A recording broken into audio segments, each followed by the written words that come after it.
Hey Hog fans, welcome back to UATV. I'm Caroline Hickman. It's a new season with head coach Chad Morris, and as hopeful as we all are, that same fourth quarter crash that the Hogs love to do more often than not showed up again.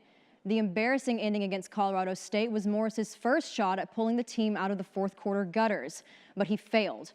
Arkansas was already outscored in the second half 25-14. Paul Feinbaum even said recently on a Birmingham radio show called The Roundtable, quote, "It's a really bad loss, probably the worst we've seen it this year in the SEC."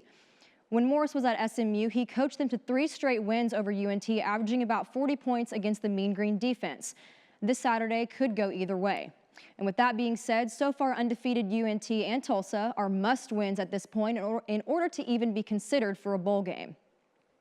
In the post-game press conference after the game last week, Morris was drilled with questions about the fourth quarter failure. The head coach said, quote, "It's all about the little things. We did not handle success well. We lost our focus. We lost our attention to what got us to that point."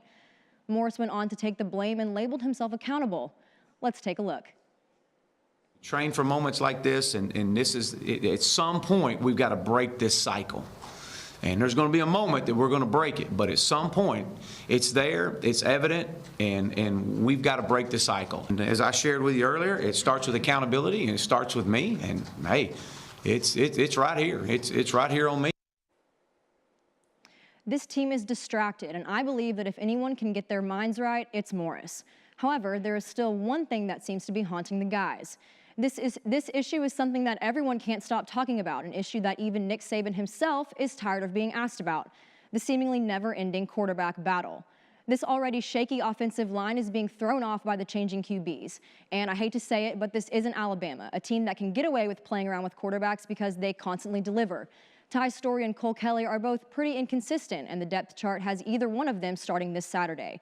So is it time to try something new? Would it be too early to throw a young gun like Connor Noland in? It's safe to say that Noland could potentially be sitting comfortably in the number 3 spot with quarterback John Stephen Jones right on his heels.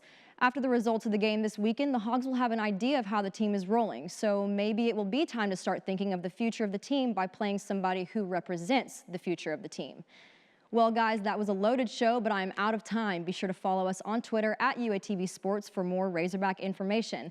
And when we come back from the break, we will take a look at your local weather for tomorrow.